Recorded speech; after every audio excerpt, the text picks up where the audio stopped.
Si toi aussi tu veux investir ou t'installer en Algarve, tu te demandes forcément où aller.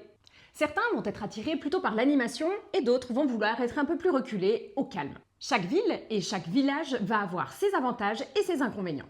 Aujourd'hui, on va te partager une méthode simple pour définir le lieu qui te correspond le mieux, selon que tu sois investisseur, futur résident secondaire ou retraité.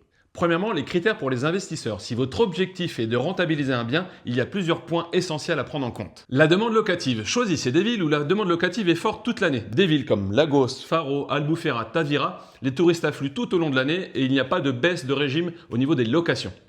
Accessibilité. Choisissez des zones très accessibles comme l'aéroport de Faro, les golfs, les restaurants, les plages, les centres-villes. Potentiel de valorisation. Privilégiez des villes en voie de développement ou en requalification telles que la ville d'Oliao. Pensez également à vérifier les réglementations locales, notamment sur l'alloggiamento local.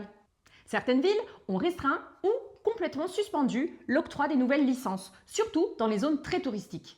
Ces mesures visent à réguler la croissance du tourisme, mais également à réguler l'équilibre des quartiers résidentiels et à atténuer la pression sur le marché du logement. Deuxièmement, si vous cherchez votre résidence secondaire, vos critères seront différents. Vous allez privilégier le cadre de vie et le confort, la proximité des plages, les restaurants, la marina, les golfs, l'aéroport. La vie locale animée hors saison, c'est crucial. Si vous venez au printemps ou en hiver, il faut que ça bouge tout le temps. La tranquillité sans l'isolement. Certains villages offrent un compromis parfait. Et enfin, pense à la sécurité et à la proximité des services, comme la santé, les commerces, les restaurants ouverts toute l'année. Point numéro 3, les critères pour les retraités. Ils vont chercher la qualité de vie au quotidien et les accès aux soins médicaux tels que les cliniques privées ou les hôpitaux comme à Faro, Loulé ou Portimao.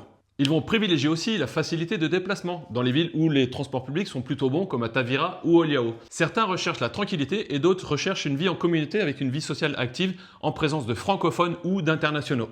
Et bien sûr, le coût de la vie. Certaines zones sont beaucoup plus abordables que d'autres. L'est de l'Algarve, par exemple, comme Vila-real ou Castelmarín, elles sont souvent plus abordables que le Triangle d'Or, comme Val do Lobo ou Quinta do Lago. Quatrièmement, les pièges à éviter. Beaucoup achètent sur coup de cœur, beaucoup visitent l'été sans penser à la basse saison et à l'hiver. Ensuite, ignorez les contraintes pratiques, les transports, les restaurants, la localisation et l'orientation par rapport au soleil et au vent. Enfin, ne pas vérifier la réglementation, surtout pour les investisseurs qui comptent louer.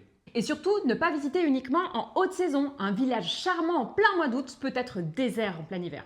Toujours visiter à différentes périodes de l'année avant de se décider.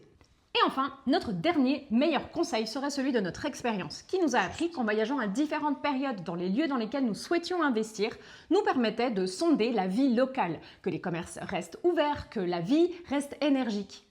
C'est souvent en janvier ou en février que tu découvres le vrai visage du lieu. Cela peut éviter en effet bien des déceptions. Conclusion, chaque profil a son lieu idéal, il n'y a pas de réponse unique, mais c'est en suivant cette méthode que tu réduiras ton risque d'erreur. Et si tu souhaites un accompagnement personnalisé pour trouver le bon bien au bon endroit en Algarve, mets un like, abonne-toi et dis-nous en commentaire dans quelle ville tu penses vivre ou investir. Allez, à très vite pour d'autres vidéos.